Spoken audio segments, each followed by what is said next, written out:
بسم الله الرحمن الرحيم.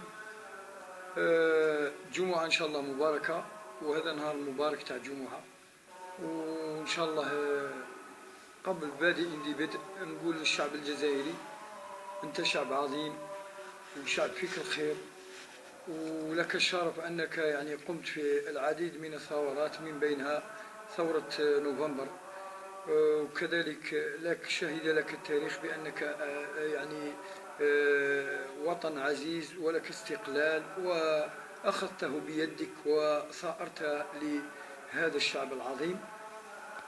على كل حال، قبل يعني درنا مقدمة كما يفهمها كل الناس. احنا الحمد لله أهل مدينة الأمير عبد القادر مؤسس الدولة الجزائرية الحديثة، واللي كل يعترف بها الصديق قبل العدو قبل الصديق. يعني ما يخفاش عليكم باللي أمريكا معترفة بمعسكر يعني بلاد الأمير عبد القادر، وكاين منطقة يسموها الكادر فيها 4000 مواطن. هذه 4000 مواطن نهار اللي بغى المير تاعهم يبدل اسم المنطقة هذه وقال لهم قلة الرجال في أمريكا ولا في هذه البلدة باش تسموه على أمير من الجزائر وأصله إسلامي وعربي، ناضت انتفضت هذه المنطقة. 4000 بنادم داروا المسيرات وقالوا احنا نحبوا هذه الشخصية البطلة الفذة، وما خلاوش ذاك الاسم لحد الساعة يتغير.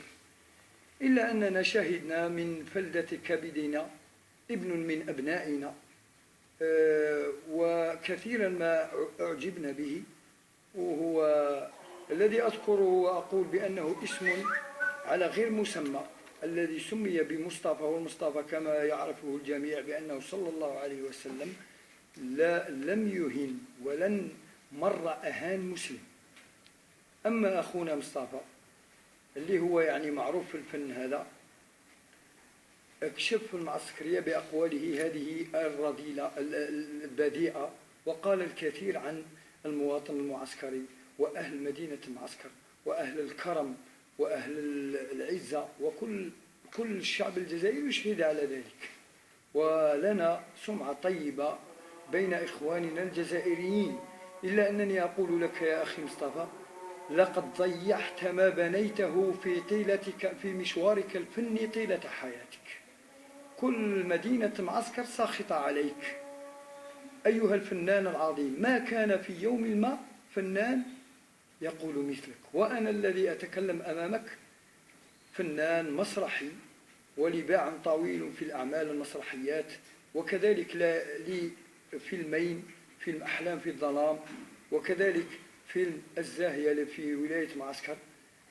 أقول لك إن النجاح لا يكون إلا بطاعة الله ورسوله صلى الله عليه وسلم واحترام الآخرين، لا يكون على حساب الناس. إنك آخذ أموال الناس بالباطل تسبهم لكي تربح الأموال من الولايات الأخرى.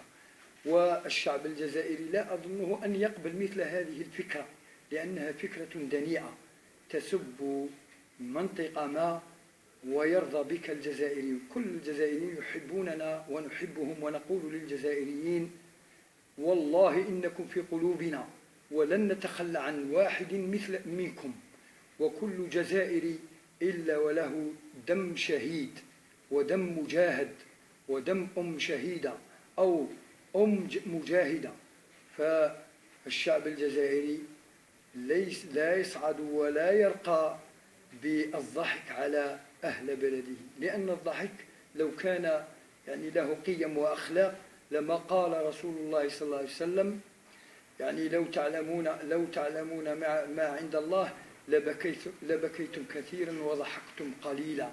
وإنك تضحك الناس كثيرا، ولكن على أهل مؤسس دولة جزائرية حديثة، أهل مدينة الأمير عبد القادر.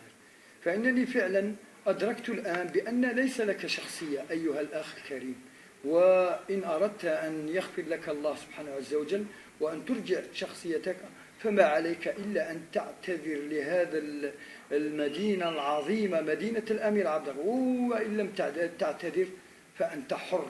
فإن أهل المعسكر كلها غاضبة عليك يا من أفرحتهم في يوم ما، والآن عدت لتبكيهم لتغضبهم لكي تجعل قلوبهم حجرة صلباء في وجهك. فأقول لك إن لك ابن هذا الابن هذه هي تربيتك. هو في الموسيقى، في الكبارهيات، في الصان هاوس، في لي بواط تاع الطيل وتاع الشكيل. هذا دليل بأنك لم تصنع حتى رجل في بيتك، وأهل المعسكر صنعوا الرجال. وشكرا لك أخي مصطفى.